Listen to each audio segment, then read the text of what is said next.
Hi everyone! So we are about to start our 11th lesson, and today's lesson will be based on a little bit of grammar and of course our beloved reading. Hammaga salom. Biz siz bilan o'zimizning 11-darsimizni boshlaymiz. Bugungi darsimizda ozgincha grammatikani o'rganamiz va albatta o'zimizning sevimli reading haqida gaplashamiz. Alright, so let's start. Before we start our reading, first of all, I would like to point out to some keywords that we might see in our reading and which might not be familiar to you. So please take the note of these words, jot them down. Jot down, it means yozib oling. And while I will be reading, I will not be using the translation, alright? So biz reading qismimizni boshlaganimizdan oldin men sizga bir so'zlarni ko'rsatib ketmoqchiman. Ular tarjimasi bilan yozilgan va bu so'zlar sizga notanish bo'lishi mumkin. Shuning uchun readingni yaxshi tushunib olish uchun biz birinchi so'zlarni qarab chiqishimiz kerak. So the first word is bake. Bake, it means pishirmoq. So whenever you cook something in the big oven, yes, it's called bake. For example, my grandmother bakes delicious cakes. Second one is coil. Coil, it has two meanings. If it is adjective, it means dumaloq, or if it is verb, it means aylantirmoq. Alright, in the circle, aylantirmoq, round and round. Next one is cool. Cool, it has again two meanings. If it is adjective, it means, for example, if it is adjective, it means not very much cold and not very much warm weather. For example, usually in spring we have cool weather. It's not super hot and it's not super cold. It's cool. And also another meaning is a verb and it means sovutmoq. So for example, you have a very hot soup and you don't eat it because it's too hot. That's why you cool it down. Next one is dip. Dip, it means batırmoq. Alright. Fourth is the next following this word is from the top to the bottom. So yuqoridan pastgacha.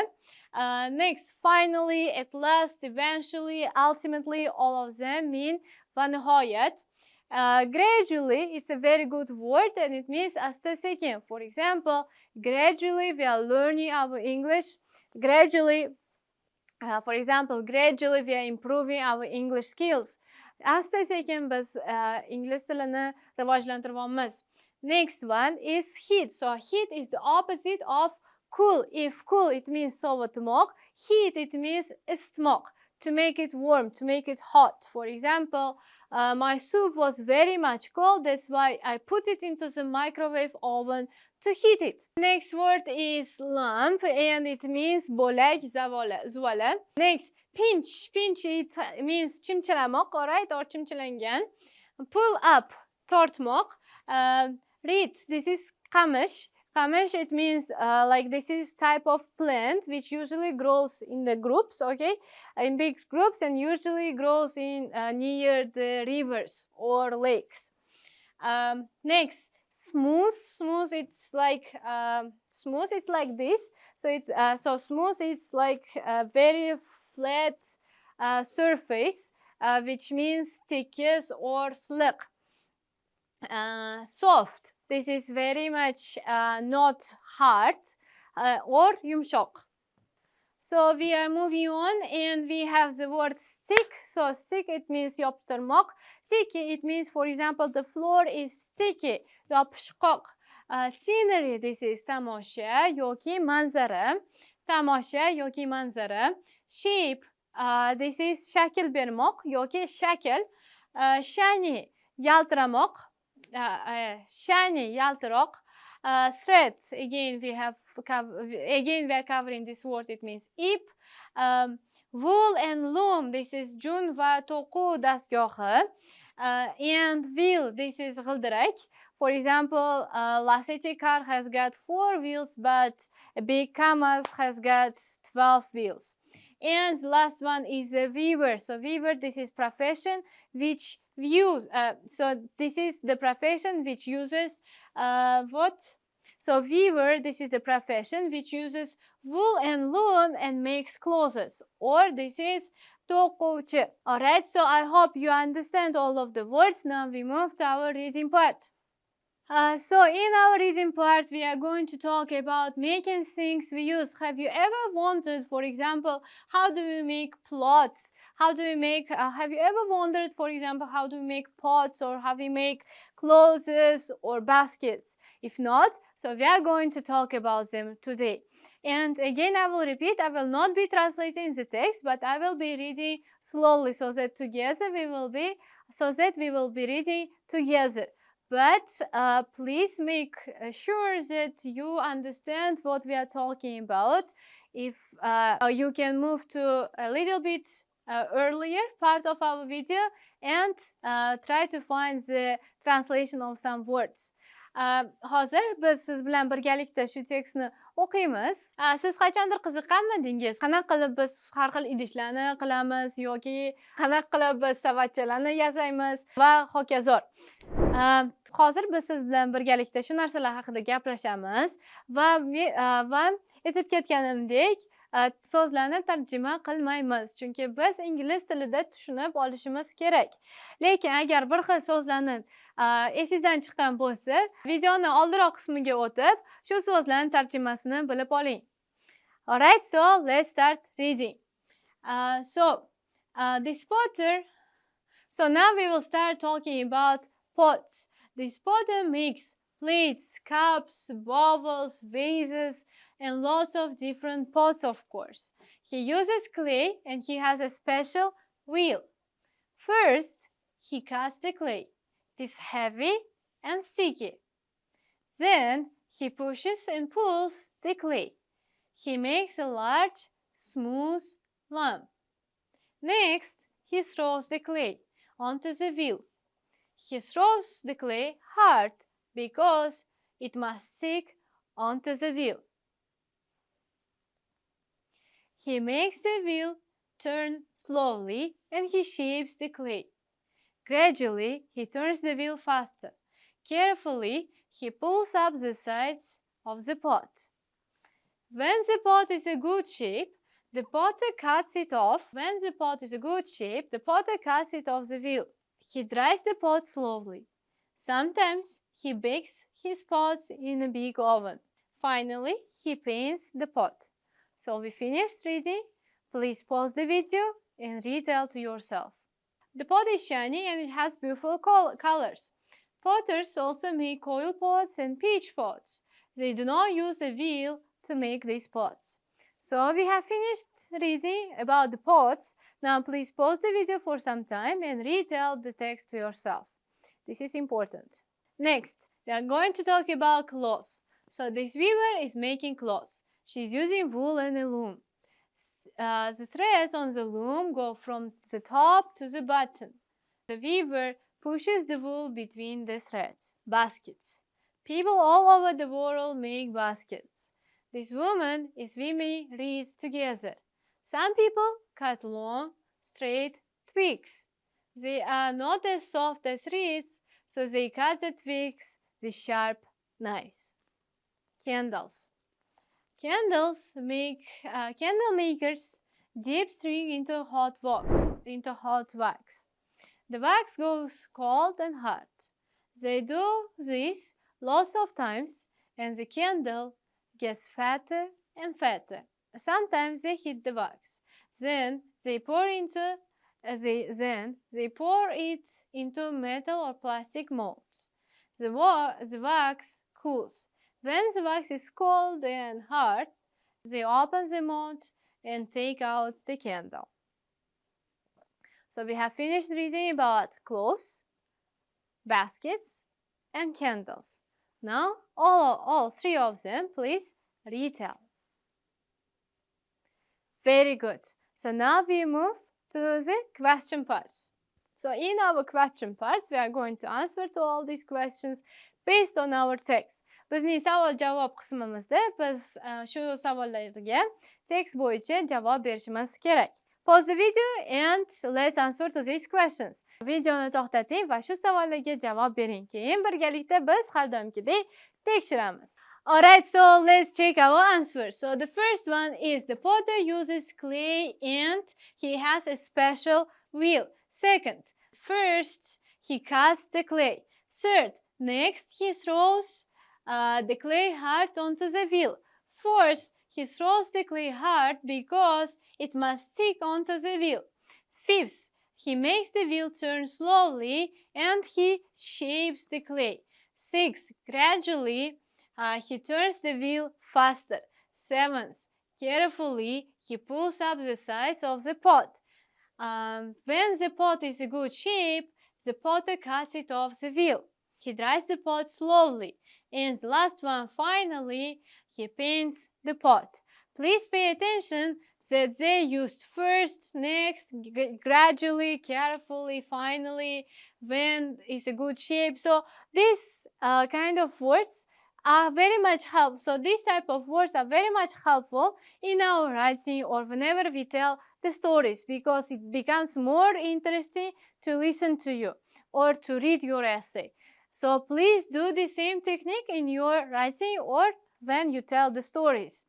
Instead of saying, for example, I went to university, I had lunch, I came home. So what is this? It's very much boring. Instead of this, you can say, first, I went to university. After university, after my lessons finished, I had lunch. And finally, I went home, tired but very much happy, for example. So if you use these kind of words, your stories become interesting. If you use this kind of words, your stories become more interesting and clearer, okay? So now we move to exercise number 2, where we have to answer to these questions. Again, these are open-ended questions, which means your answer should be at least 2-3 minutes. So hozir biz siz bilan birgalikda ikkinchi mashqimizga o'tamiz va bu mashqlarga biz 2-3 minutlik javob qaytarishimiz kerak. The first question, which craft on pages 48-49 is the most useful? Why? So we talked with you about the crafts, about the what are the crafts, what kind of crafts we have talked about. These are pots, baskets, clothes, and candles. So what do you think? What is the most useful craft? I believe that the most useful craft out of them is probably candles, because they are very much, because people are very much in need of them, especially when there is no electricity or when there is no light.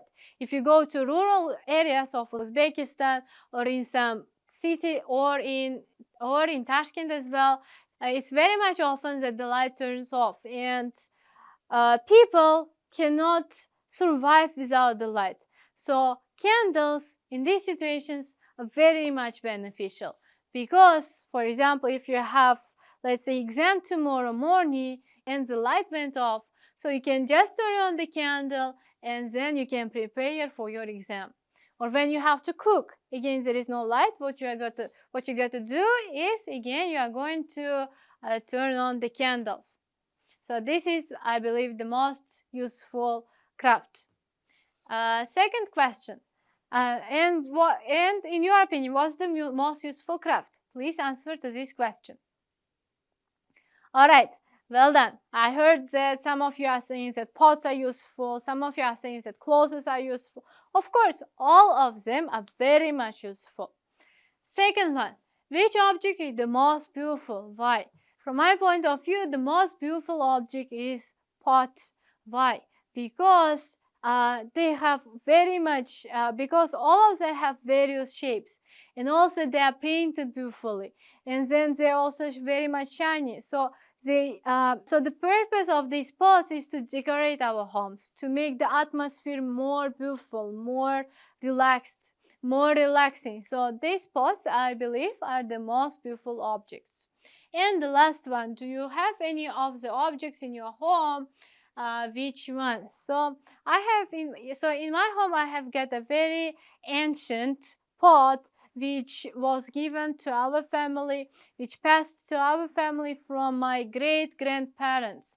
They were living in Bukhara, so they had this pot which is which I believe around 100 years old, and whenever I look at it, I always feel the atmosphere of history. I always feel the spirit of history, and I feel very much proud of my ancestors. Please answer to the last two questions by yourself as well, and remember, talk as much as possible. And even if you don't have this kind of objects, even if you don't think that this is the most beautiful object, try to pretend that this is the most beautiful object, or that you have them, so that you will improve, so that you will enhance your speaking skills. So we are moving on to our last exercise, number 3, which is related to the vocabulary. So what we have to do, we have to use these words in the box into these 6 sentences.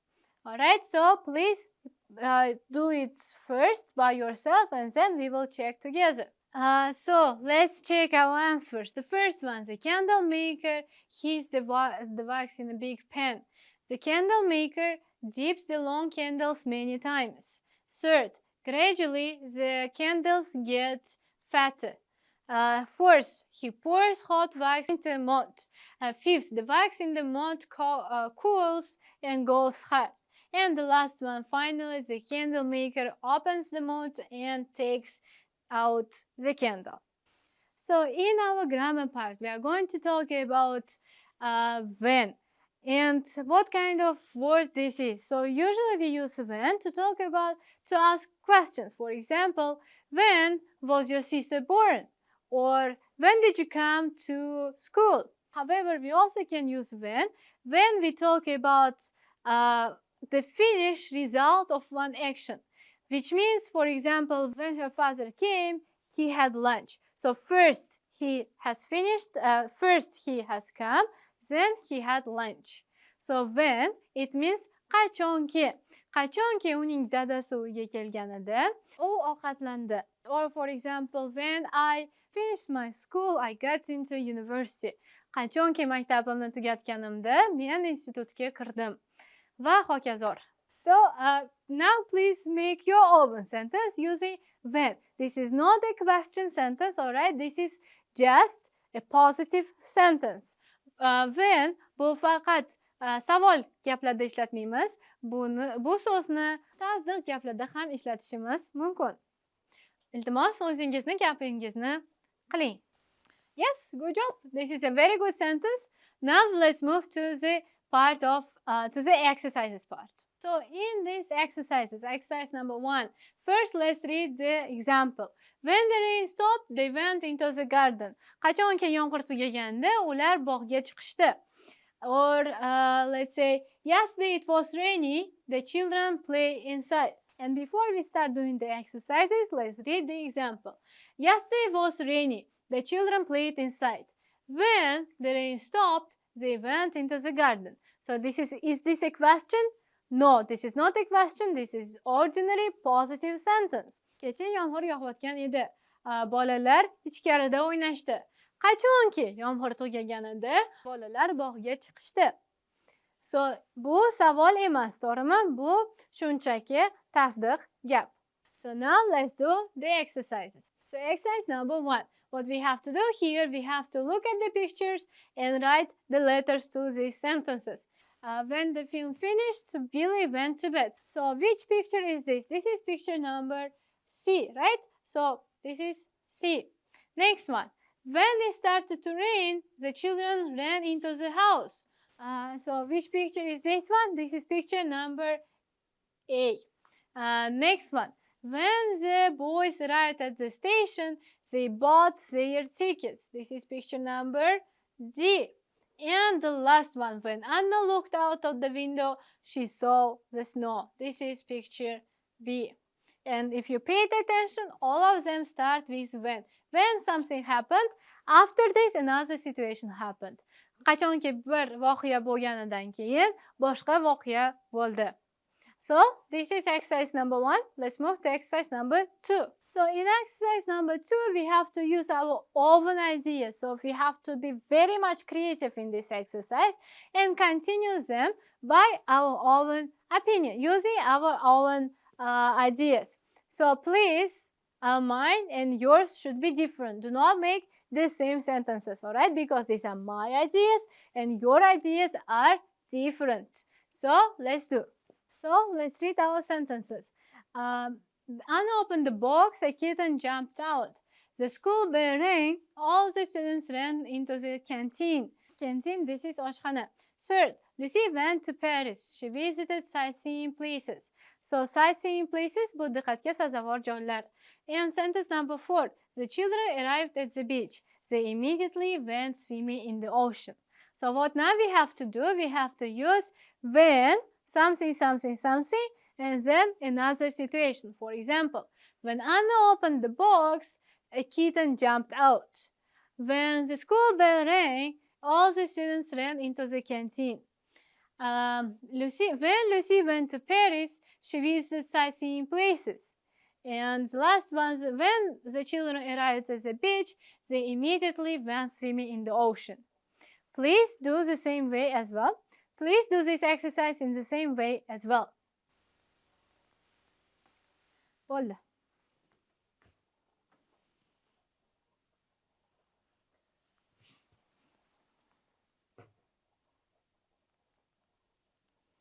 Bizning 11-darsimiz tugadi. Bugungi darsimizda biz yangi so'zlarni yodladik, biroz grammatika qaytardik, reading qildik va albatta ko'p speakingga urg'u berdik. I hope you enjoyed the lesson. See you later.